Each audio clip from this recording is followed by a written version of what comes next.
IVM।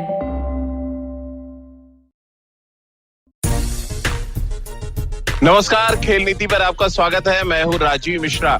आज बात करेंगे मॉडर्न क्रिकेट के दो ऐसे बल्लेबाजों के बारे में जो एक रन मशीन बन चुका है तो दूसरे की मशीन का गियर शायद थोड़ा सा खराब हो चुका है और इसी वजह से आईसीसी की ताजा रैंकिंग में जो रूट तो नंबर 2 पर पहुंच गए हैं। इसके अलावा केन विलियमसन नंबर 1 पर बने हुए हैं। वहीं अगर हम विराट कोहली की बात करें तो विराट कोहली 5वें नंबर पर आ चुके हैं। अब इस नई रन मशीन के बारे में बातचीत करेंगे। इंग्लैंड के तरफ से खेलते हुए भारतीय टीम के खिलाफ लगातार 2 शतक वो लगा चुके हैं और ऐसे में अब तमाम क्रिकेट एक्सपर्ट्स कहने लगे हैं कि मॉडर्न क्रिकेट के सबसे बेहतरीन बल्लेबाज इस समय अगर कोई है टेस्ट क्रिकेट में तो वो जो रूट है। अब इंग्लैंड के तमाम क्रिकेट एक्सपर्ट्स की बातों में कितना दम है और भारत के हमारे क्रिकेट एक्सपर्ट्स क्या सोचते हैं जो रूट के बारे में, इसके बारे में बातचीत करेंगे। और दूसरा सबसे इंपॉर्टेंट इशू कि हमारे देश के कप्तान विराट कोहली ने अंतर्राष्ट्रीय करियर में अपने 13 साल पूरे किए। 19 अगस्त की अगर हम बात करें तो एक दिन तो आगे हम बढ़ चुके हैं, लेकिन 18 अगस्त वो तारीख थी जब पहला वनडे मैच श्रीलंका में खेला था विराट ने। और आज इसी दो मुद्दों पर बातचीत करने के लिए दो बेहद खास मेहमान हमारे साथ हैं। निखिल चोपड़ा हमारे साथ, पूर्व क्रिकेटर, और राजकुमार सर हमारे साथ हैं, विराट कोहली के कोच और दिल्ली रणजी टीम के हेड कोच हैं इस समय। राजकुमार सर, पहले तो 18 अगस्त तारीख पे ही बात कर लेते हैं। यादगार दिन था आपके लिए भी जब विराट को वो मिली है ब्लू कैप। क्या कुछ यादें हैं आपको उस तारीख के बारे में, क्योंकि अब 13 साल पूरे हो चुके हैं? राजीव, बहुत ही खुशनुमा यादें थी। पहली बार हमारी एकेडमी से कोई लड़का सिलेक्ट हुआ था और बहुत वेट की जा रही थी क्योंकि अंडर 19 वर्ल्ड कप ये जीत के आया था, तो तभी से एक्सपेक्टेशन हो गई थी कि बहुत जल्दी इंडियन टीम में भी शायद वो आ जाएगा। और जब ये न्यूज आई थी कि वो सेलेक्ट हो गए हैं और 18 अगस्त को उनका डेब्यू हो रहा है, तो एक बहुत बड़ा दिन था। बहुत सेलिब्रेट किया था हम सब लोगों ने, विराट ने, उसकी फैमिली ने, और मतलब बहुत एक एक्साइटमेंट थी उस दिन की। तो वो बहुत अच्छी यादें अभी तक सभी के दिमाग में समाई हुई हैं। सभी बच्चों के, एकेडमी के, और सभी उनके पेरेंट्स के, विराट के भी हमेशा याद रहता है कि वो ऐसा दिन था जब डेब्यू हुआ था। राजकुमार सर, वो पहली जो कैप है, इंडिया कैप है, क्या अभी भी है विराट के पास संजो के रखा हुआ? उन्होंने आपसे बात होती है उस पहली कैप के बारे में? बिल्कुल, वो उसके ड्राइंग रूम में सजी हुई है और बहुत ट्रेजर करता है वो उसको, और करना भी चाहिए क्योंकि बहुत इम्पोर्टेंट है। आपको जब डेब्यू कैप मिलती है तो आप उसको बहुत ही प्यार से रखना चाहते हैं, और वो एक सबसे इम्पोर्टेंट चीज होती है शायद लाइफ की। ये किसी भी क्रिकेटर के लिए जब उसका डेब्यू होता है और उसको डेब्यू कैप मिलती है अपने सीनियर से या अपने कोच से, तो उसको सभी सब बहुत संभाल कर रखते हैं, और विराट ने भी बहुत ही उसको संभाल कर रखा हुआ है। और अभी भी वो उसको पहनता है कभी कभी जब उसे लकी मैच का खेलना होता है या ऐसा होता है कि वैसे वो बहुत ज्यादा नहीं मानता इन चीजों को कि लकी या अनलकी, लेकिन कभी कभी उनको उसको पहनकर जरूर खेलता है वो। निखिल भाई, आपको याद है कुछ 18 अगस्त 2008 की हम बात कर रहे हैं, मैं वो दौरा कवर कर रहा था और विराट को अचानक, क्योंकि वीरेंद्र सहवाग इंजर्ड हुए थे जहां तक मुझे याद है, और उनको तब प्लेइंग 11 में शामिल किया गया था। एक दिन पहले नेट्स पे उनको बताया गया कि आप खेल रहे हैं। क्या कुछ याद है मैं निखिल भाई आपको विराट को लेकर, जब पहला, अगर हम इंटरनेशनल मैच की बात करें? राजीव, मेरे को तो वो मेरी यादें ताजा हो रही हैं जब वो अंडर 19 विश्व कप जीते थे।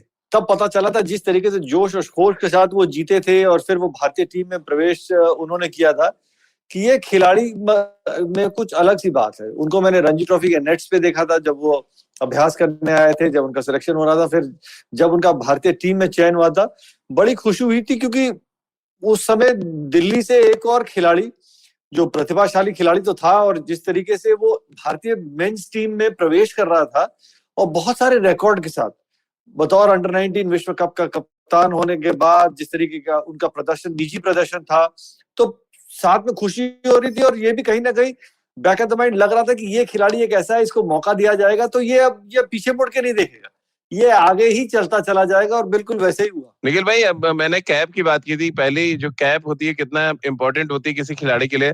आपको पहली कैप किसने दी थी, आपको याद है कुछ, और है आपके पास अभी भी? राजीव भाई, जहां तक मेरे को याद है हम लोगों के समय पे ऐसा नहीं होता था, लेकिन मुझे याद है कि जब मैंने बस में एंटर कर रहा था अभ्यास के दौरान, जब जा रहे थे पहले मुकाबले में, तब भीड़ लगी हुई थी होटल के बाहर और बस में और लोग थे। तब सचिन तेंदुलकर आगे खड़े हुए थे, वो खुद खड़े रहे, उन्होंने कहा कि आप आइए एंड वेलकम।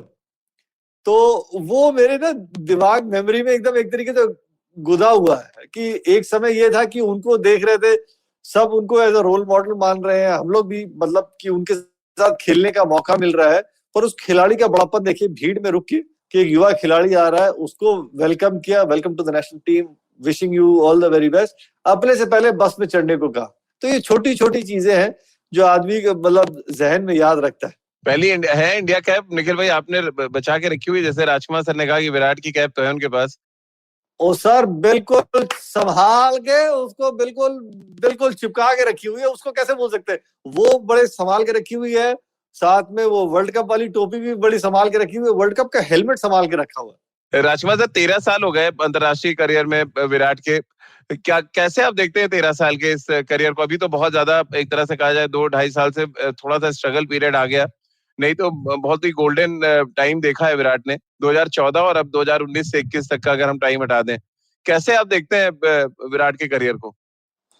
नहीं, ब्राजी बहुत अच्छे से इवॉल्व किया उसने, और जिस तरह तरक्की की वो बहुत ही लाजवाब थी, क्योंकि एक जो उसके अंदर भूख है रन बनाने की, अच्छा करने की, एक एग्जाम्पल सेट करने की, तो वो भूख अभी तक वहीं पर है। आपने अगर पिछला टेस्ट मैच भी देखा हो तो जो जोश उनमें अभी भी नजर आ रहा है, शायद वो 13 साल पहले भी उतना ही था जो आज नजर आया होगा आपको। सेकंड इनिंग में जब इंग्लैंड का एक एक विकेट गिर रहा था, जो जोश वो दिखा रहे थे या जिस जोश के साथ वो टीम को लीड कर रहे थे, तो यही एक वजह थी कि उनमें जो एक चाह है कि भारत नंबर 1 टीम बनी रहे, और हम बाहर जाकर टेस्ट मैचेस जीते, वनडे जीते, तो वो एक अच्छा करने की चाह, और उसके लिए उन्होंने जो फिटनेस का मापदंड रखा भारतीय टीम के लिए, एक मैं कहता हूँ बिल्कुल छवि ही बदल दी भारतीय टीम की। अगर उससे पहले आप देखें, हम किसी मतलब इतनी हमारी फिट टीम नहीं होती थी, लेकिन आज आप देखिए बहुत फिट टीम नजर आती है, सभी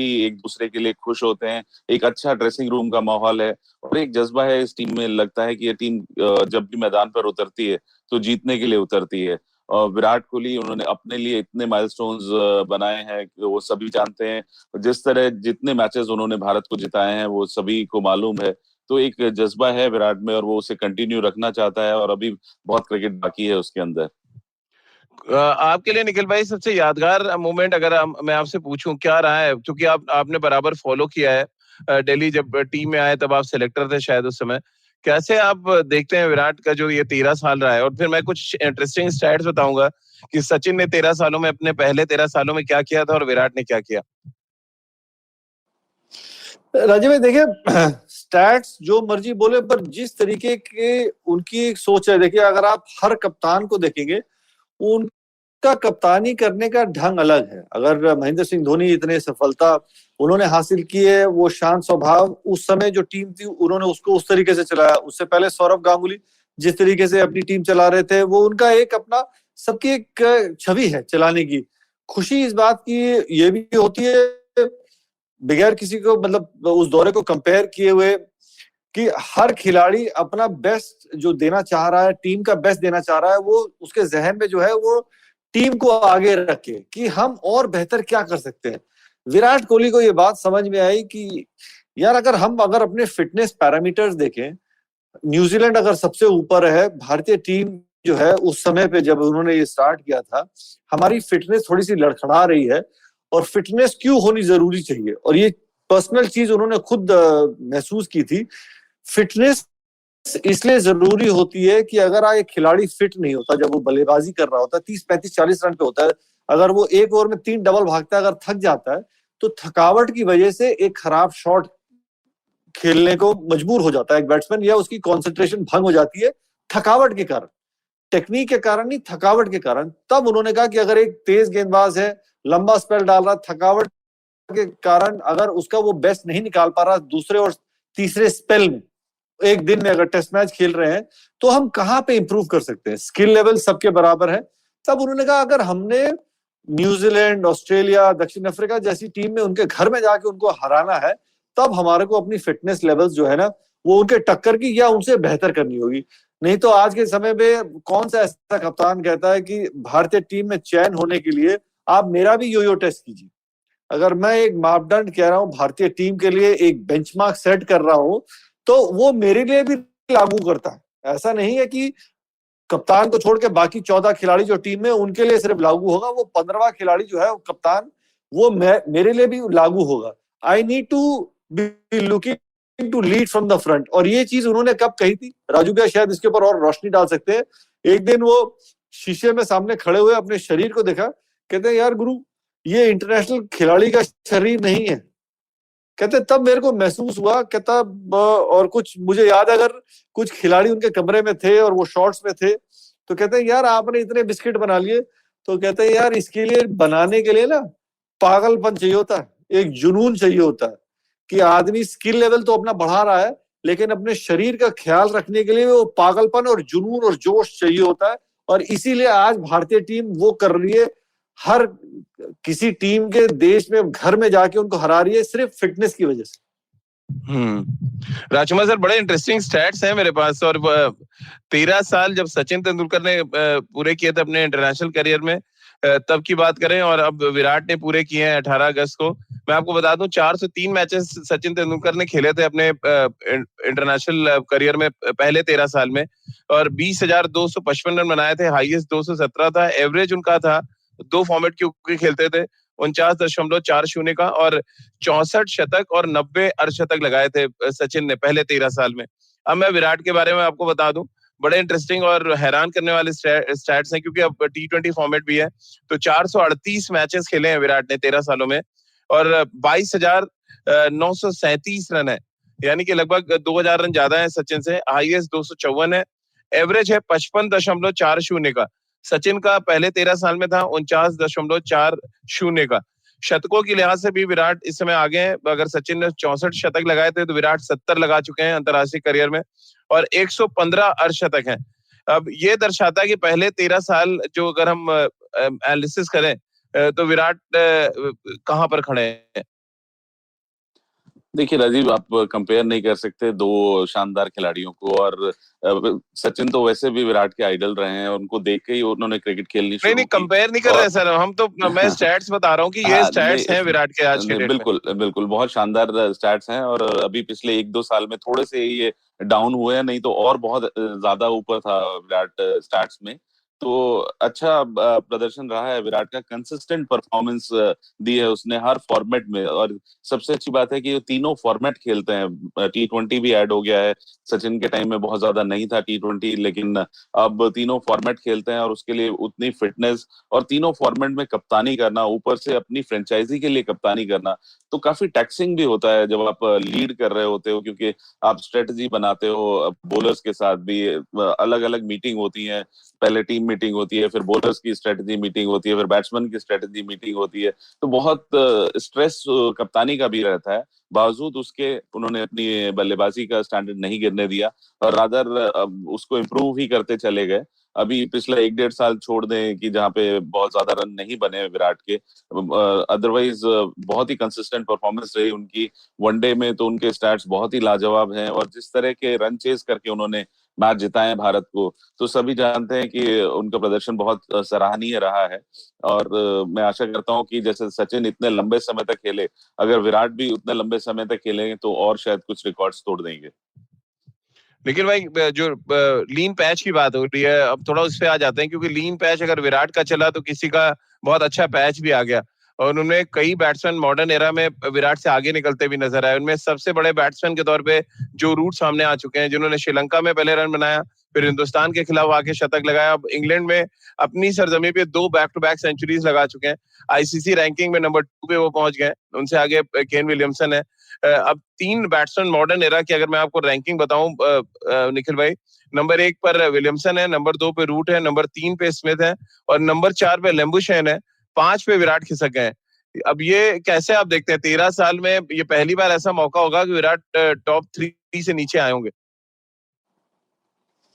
और मेरे ख्याल में उन आंकड़ों को जस्टिफाई तो नहीं कर सकते, पर वो आंकड़े सच इसलिए भी कह रहे हैं क्योंकि बड़ा रेयर होता है कि विराट कोहली का बल्ला इतने समय तक शांत रहा, कि उनका ना एक वो लीन पैच, जैसे राजू भाई भी कह रहे हैं, और ये हर खिलाड़ी के करियर में आता है, कभी उतार कभी ये चढ़ाव जो रहता है, कि टेस्ट मैचेस, और खास तौर से वो घर से बाहर भी खेल रहे हैं, ये अपने घर से बाहर खेल रहे हैं, जो रूट अपने घर में खेल रहे हैं, तो ये बदलने में समय नहीं लगेगा, क्योंकि नहीं निखिल जब भाई, आप देखते हैं जो कि रूट एक का नाम इतना इसलिए आ बड़ा रहा है, खिलाड़ी जिन्होंने जो रूट के नाम इसलिए मैं ले रहा हूँ क्योंकि जी जी श्रीलंका में वो दोहरा शतक लगाया, फिर हिंदुस्तान में टर्निंग ट्रैक पे फिर उन्होंने शतक लगा दिया, और अब जब सीमिंग कंडीशंस हैं तो फिर मतलब हर कंडीशन में वो रन बना रहे हैं। मॉडर्न क्रिकेट में लोग उनको, इंग्लैंड के जो एक्सपर्ट्स हैं वो रन मशीन बोलने लगे। रन मशीन एक समय था जब विराट कोहली भी राजीव भाई ऑस्ट्रेलिया में दोहरा शतक लगा रहे थे, हर जगह जहां पे वो खेल रहे थे वो धड़ाधड़ वो शतक लग रहा था। तो हर खिलाड़ी के करियर में ये उनके ना बेस्ट रहता है जब पीक पे होता है, और कहीं ना कहीं वो करियर ग्राफ गिरता ही गिरता है, चाहे वो तेज गेंदबाज हो, चाहे वो बल्लेबाज हो।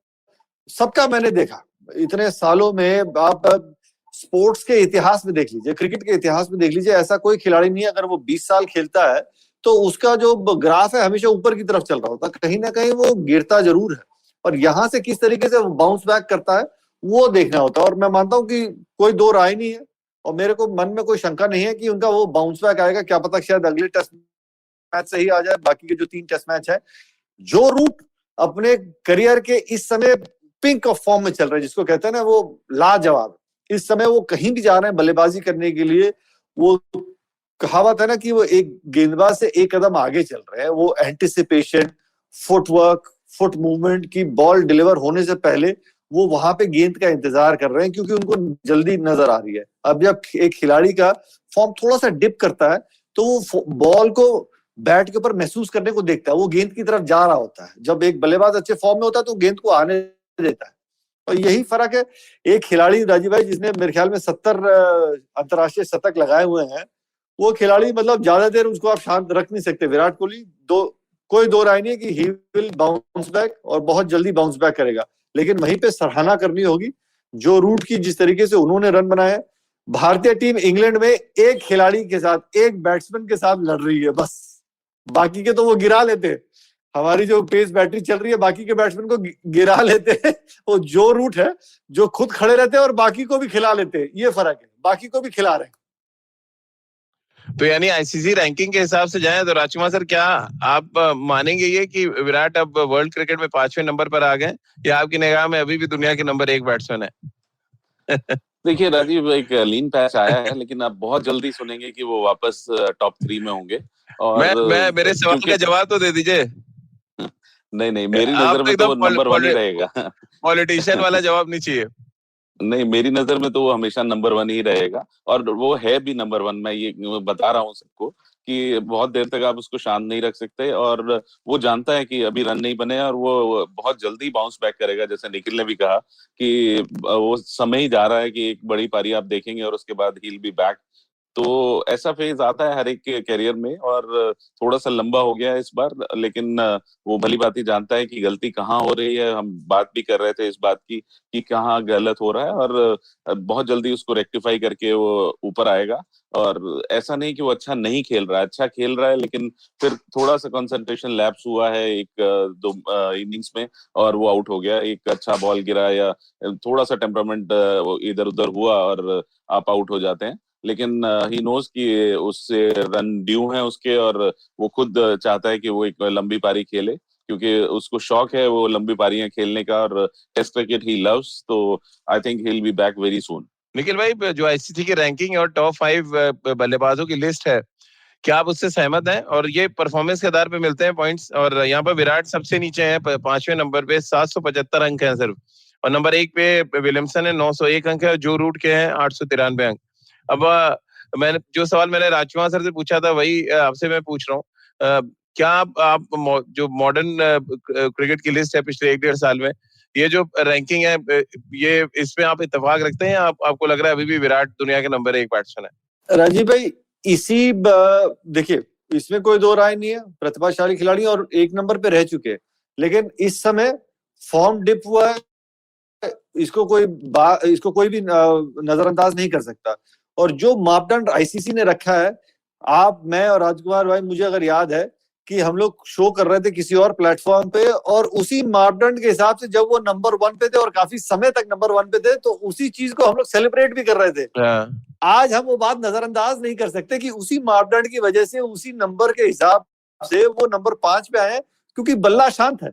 लेकिन हम सब जानते हैं एक खिलाड़ी जो वहां रह चुका है, 51 की उनकी वो टेस्ट एवरेज है, 7,000 से अधिक रन है, उनके 2700 है, तो ये मतलब नॉर्मल आंकड़े नहीं है, ये एक बहुत ही एक लेजेंडरी खिलाड़ी के आंकड़े नजर आते हैं। लेकिन इस चीज को भी नजरअंदाज नहीं कर सकते कि इस समय उनका बल्ला शांत है। तो एक मापदंड जो उनका मार्क्स देने का है, हम लोग सेलिब्रेट कर रहे हैं जब नंबर 1 है, तो उस सच्चाई को भी हमें माननी होगी कि अब वो नंबर 5 पे है। बिल्कुल। ये एक सवाल है राजकुमार जी हमारे व्यूवर का साइड का, उनका कह रहा है कि बाबर आजम को भी इंक्लूड करना चाहिए डिस्कशन में कि टॉप वर्ल्ड के बैट्समैन कौन है। बट अगर मैं रैंकिंग पे जाऊं तो उनकी रैंकिंग 8वें नंबर पर है और वो 725 अंक है। तो वो टॉप 5 में तो ऑटोमेटिक आईसीसी के लिहाज से भी नहीं जा सकते या परफॉर्मेंस के लिहाज से भी टेस्ट क्रिकेट में टॉप 5 में कम से कम जगह तो नहीं बना पा रहे, क्योंकि हम तो फैब 4 की अक्सर बात करते थे, फैब 4 से भी बाहर है। तो ये देखना पड़ेगा कि बाबर आजम कितनी जल्दी कैचअप करते हैं उस एलीट ग्रुप में जाने के लिए। राजीव, बहुत ही शानदार खिलाड़ी हैं बाबर आजम, इसमें कोई डाउट नहीं है। और जिस तरह जो रूट इंग्लैंड की टीम को संभाले हुए हैं, उसी तरह बाबर आजम भी पाकिस्तान के लिए अकेले फाइट कर रहे होते हैं। अच्छी टेक्निक है उनके पास और अच्छा टेम्परामेंट है, लेकिन क्योंकि वो बहुत ज्यादा मैचेस नहीं खेल रहे हैं और काफी समय पाकिस्तान बहुत ज्यादा मैचेस नहीं खेला, तो उनके स्टैट्स अभी इतने बड़े नहीं हैं।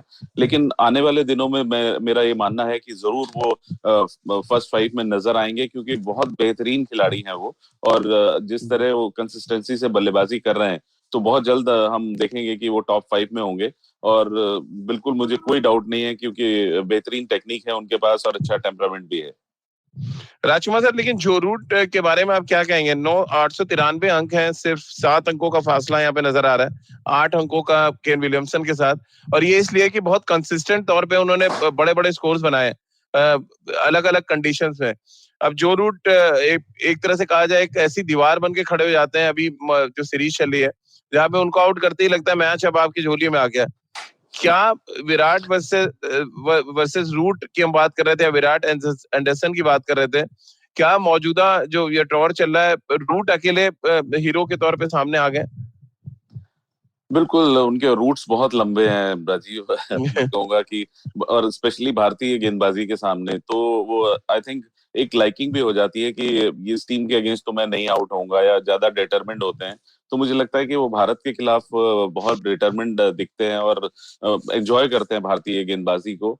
और पूरी सीरीज में अगर आप देखें तो ये भारतीय बॉलिंग वर्सेस जो रूट हो रहा है, कि अगर वो आउट होते हैं तो फिर हम इंग्लैंड की टीम को बहुत आसानी से समेट पाते हैं। लेकिन यहाँ पर वो खुद खेल रहे हैं और अपने आसपास भी अपने प्लेयर्स को खिलाते हैं। तो बेहद शानदार फॉर्म में है वो इस टाइम, उनका बेस्ट पीरियड चल रहा है, इसमें कोई डाउट नहीं है। और खिलाड़ी तो वो बड़े हैं ही, इसमें सभी जानते हैं कि जब से उन्होंने डेब्यू किया था तभी से ये नजर आने लगा था कि एक बड़ा खिलाड़ी आया है इंग्लैंड के लिए। और वो उन्होंने दर्शाया भी कि अपनी कंसिस्टेंट परफॉर्मेंस से, अच्छा टेम्परामेंट है उनके पास, और वो उन्होंने करके दिखाया है कि अकेले दम पर भी वो इंग्लैंड के लिए भारत से लड़ रहे हैं। हमारे एक व्यूवर और हैं निखिल भाई, उनका सवाल है कि सनी भाई का ये कहना है कि form is temporary and class is permanent. अगर फॉर्म अगर 2-2.5 साल के लिए खराब हो जाए तो फिर क्या करेंगे? फिर क्लास कब तक आपको बचाएगा? देखिए, क्लास है तभी वो 40-40, 50-50 रन बन रहे हैं। अगर क्लास नहीं होती तो खराब फॉर्म में वो फिर आदमी जो है ना, वो 0, 2, 1, 5 वो फिर डबल फिगर्स में नहीं जा रहा होता, तो 40-40 रन भी नहीं बन पा रहे होते। और क्लास इसलिए भी परमानेंट हम लोग कहते हैं विराट कोहली को लेके, उसका सबसे बड़ा कारण यह है कि गुरुजी 70 अंतरराष्ट्रीय 100 है, आज भी 51 की एवरेज है, खराब फॉर्म होने के बावजूद 51 की उनकी टेस्ट की एवरेज है। तो ये क्लास ही है कि इतने खराब फॉर्म के बाद भी उनकी एवरेज जो है वो 51 की है। निखिल भाई, एज अ बॉलर अगर हम बात करें, अगर आपको गेंदबाजी करनी हो, जो टॉप 3 बैट्समैन है, विलियमसन, रूट, स्मिथ, लंबुशैन और विराट कोहली, यानी 5 जो टॉप बैट्समैन है, तो टॉप 3 ऐसे बैट्समैन कौन से होंगे जो आपको परेशानी पैदा करेंगे एज अ बॉलर? देखिए, मैं मानता हूं कि जिस तरीके से कदमों का इस्तेमाल भी करते हैं, टॉप पे रखूंगा विराट कोहली, केन विलियमसन और जो रूट। अच्छा, ये मेरे 3 बल्लेबाज हैं जो मुझे तंग करेंगे बतौर स्पिनर। मैं बता रहा हूँ आप जी जो रूट, इसलिए क्योंकि जी आपको वो भी बात जो पूरी है ना करें। हाँ, वो जिस तरीके से वो भी खेलते हैं कदमों का इस्तेमाल करके, हम जानते हैं केन विलियमसन तो स्वीप भी करते हैं और स्पिनर को बहुत अच्छा खेलते हैं और लेट खेलते हैं, वैसे ही जो रूट कदमों का भी बड़ा अच्छा इस्तेमाल करते हैं, इसलिए मैं मानता हूँ। लेकिन विराट कोहली, क्योंकि अच्छी बॉल को एक फर्क रहता है खिलाड़ी का, अगर मैं मापदंड रखूं कि एक ही गेंद को उनके पास 2 या 3 प्रकार के शॉट है जो वो खेल सकते हैं, ये क्वालिटी है, इसलिए मैंने विराट कोहली को सबसे ऊपर रखा है। केन विलियमसन भी लेट खेलते हैं और फिर जो रूट, ये फर्क है विराट कोहली की काबिलियत में कि एक ही गेंद को वो 2 या 3 तरीके से खेल सकते हैं। राजकुमार सर, आप किसको गेंदबाजी करना चाहेंगे? आप अपनी दूसरा किसको डालना चाहेंगे? देखिए, डिफिकल्ट बल्लेबाज तो विराट ही है, और जैसे मैं नेट में बॉल डालता था तो चैलेंज भी करता था उसको, लेकिन अब तो वो बहुत आगे चला गया और मैंने बिल्कुल बॉलिंग छोड़ दी है। लेकिन हाँ, स्पिन स्पिन बहुत अच्छी खेलता था। और इनिशियली मतलब मेरा यही मानना था कि वो शुरू में, अगर आप देखें कि एकेडमी के लिए कभी उसने ओपन नहीं किया था, लेकिन सीधे जाके भारत के लिए उसने ओपन किया और फिर मीडियम पेस बहुत अच्छी खेली है। और इनिशियली जब इनिशियल डेज थे उनके, तो वो स्पिन बहुत अच्छी खेलते थे और क्लब के लिए या एकेडमी के लिए नंबर 4 ही बल्लेबाजी करता था। तो स्पिनर्स का तो वो मास्टर था और बहुत बड़े छक्के मारता था। लेकिन फिर उसने देखा कि इंटरनेशनल क्रिकेट में अगर आपको अच्छा करना है तो आपको फास्ट बॉलिंग अच्छी खेलनी आनी चाहिए, और उस पर हार्ड वर्क किया। तो मेरा मानना है कि मैं बिल्कुल निखिल के साथ एग्री करता हूँ कि विराट कोहली, विलियमसन और जो रूट, यही होना चाहिए नंबरिंग भी, कि जो सबसे डिफिकल्ट बल्लेबाज हैं आउट करने के लिए। मैं विलियमसन का भी बहुत बड़ा फैन हूँ, क्योंकि बहुत शानदार टेक्निक के साथ वो बल्लेबाजी करते हैं, और जो रूट वो बहुत अच्छी करंट फॉर्म में है। तो कुल मिला के यही है। जो ऐसे आईसीसी की रैंकिंग कहती है स्मिथ सबसे ऊपर है, लेकिन मेरी रैंकिंग यही नहीं, है, 1 2 3। विलियमसन नंबर 1 पे है। विलियमसन नंबर 1 अच्छा, है, विलियमसन स्मिथ नंबर 1।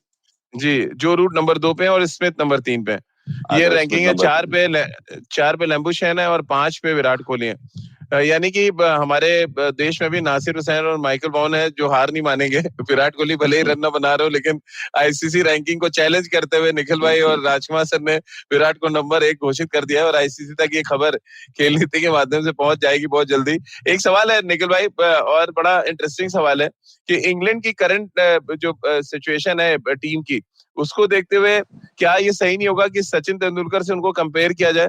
एक समय सचिन पे बहुत ज्यादा डिपेंडेंट थी टीम। सचिन के आउट होते ही लोग टीवी बंद कर देते थे। तो कुछ वैसे ही हालात क्या इंग्लैंड के हैं जो रूट के साथ? जी, कि भाई सचिन तेंदुलकर रन बनाएंगे तो टीम एक बेहतर जगह पे होगी, या जब सचिन तेंदुलकर खेलते रहेंगे तो वो बाकी खिलाड़ियों को वो खिलाते रहेंगे। ये एक सीनियर प्लेयर का वहां होना ना बड़ा फर्क डालता है। ऐसा नहीं है कि सचिन तेंदुलकर जब आउट होते थे तो भारतीय टीम उस समय भी नहीं जीती, उस समय भी वो जीती थी, लेकिन उनका किस तरीके से योगदान होता था कि जब वो खड़े रहते थे तब वो बताते थे कि एक गेंदबाज की क्या ताकत है, क्या कमजोरी है, आपको कहाँ टारगेट करेगा, कहाँ नहीं टारगेट करेगा, क्या फील्ड सजाइए, उस तरीके से खिला के चलते हैं। इस हर टीम के साथ होता है राजीव भाई। इस समय इंग्लैंड टीम भी जो है एक वो नई टीम बनाने के फेज से चल रही है। आपके पास कुछ सीनियर खिलाड़ी हैं, बाकी सभी युवा खिलाड़ी हैं जो अपनी जगह पक्की करने को देख रहे हैं। अंतर्राष्ट्रीय क्रिकेट में उन्होंने अपने नए कदम डाले हैं और उनको जमाने की कोशिश है। बेन स्टोक्स है नहीं, एक उनका खिलाड़ी जो है वो उनकी टीम को बैलेंस बहुत बढ़िया तरीके से करता था। बीच में आके जिस तरीके से, जिस गति से वो रन बनाते थे, गेंदबाजी करते थे, उनका नहीं होना। तो कुछ सीनियर खिलाड़ी उनकी टीम में नहीं है, पर मैं उस सवाल से सहमत हूं कि जो रूट अगर है तो बड़ा फर्क पड़ता है। अगर आउट हो जाते हैं तो बाकी खिलाड़ी भी, उनके ऊपर फिर दबाव ज्यादा बनता है कि अब हमें कैसे मुश्किल समय से निकलना है। तो क्या आप लोग मानेंगे निखिल भाई कि नई रन मशीन है जो रूट इस समय? इस समय करंट फॉर्म में बिल्कुल रन मशीन है, रन ही रन है। अब देखिए, लेकिन रन में ना जो आदमी आगे होता है उसको जोर से दौड़ना होता है, क्योंकि जो आदमी आगे होता है वो सबकी निगाहों में टारगेट होता है कि इसको पकड़ना है। राजकुमार सर, आप भी मानते हैं रन मशीन है मॉडर्न क्रिकेट के इस समय जो रूट? विलियमसन, स्मिथ और विराट को उन्होंने थोड़ा सा पीछे अभी छोड़ दिया, जिस तरह से वो कंसिस्टेंट तौर पे 100 बना रहे हैं। बिल्कुल राजीव, देखिए श्रीलंका में उन्होंने डबल 100 किया, इंडिया में रन बनाए और अब इंग्लैंड में कर रहे हैं। तो ये मानना तो पड़ेगा ही कि इस समय वो बेस्ट फॉर्म में है और इस समय दुनिया के बेस्ट प्लेयर हैं वो। चलिए, तो हमारे क्रिकेट एक्सपर्ट्स ने भी मोहर लगा दी है इस बात पे, और खेल नीति के प्लेटफॉर्म पे हमने नाम भी दिया था कि route the new run machine, और वो नजर भी आ रहा है जिस तरह से सब कॉन्टिनेंट में आके उन्होंने रन बनाया, फिर इंग्लैंड की सीमिंग कंडीशन से रन बनाया। बट हम सब ये उम्मीद कर रहे हैं कि भारतीय टीम मैनेजमेंट, भारतीय बॉलिंग कोच और भारतीय गेंदबाज उनके खिलाफ कोई काट निकाल पाएंगे, ताकि रूट स्कोर ना बढ़ने दिया जाए आने वाली सीरीज में, और भारतीय टीम रूट को जल्दी आउट करे और 2007 के बाद जो सीरीज, टेस्ट सीरीज जीतने का सपना है, वो विराट कोहली पूरा कर पाए। बहुत बहुत शुक्रिया आप दोनों का हमारे साथ जुड़ने के लिए। तो खेल नीति के साथ आप भी रोज सुबह जुड़ सकते हैं 9:30 पर IVM के YouTube चैनल और Facebook पेज पर। इसके अलावा आप मुझसे भी जुड़ सकते हैं और अपने सवाल भेज सकते हैं। @राजीव मिश्र मेरा ट्विटर हैंडल है। इसके अलावा आप खेल नीति का हर एपिसोड सुन सकते हैं रोज IVMpodcast.com पर, गाना, Spotify, सावन, गूगल पॉडकास्ट और अन्य IVM पॉडकास्टिंग नेटवर्क पर। आप सभी का बहुत बहुत शुक्रिया हमारे साथ जुड़ने के लिए।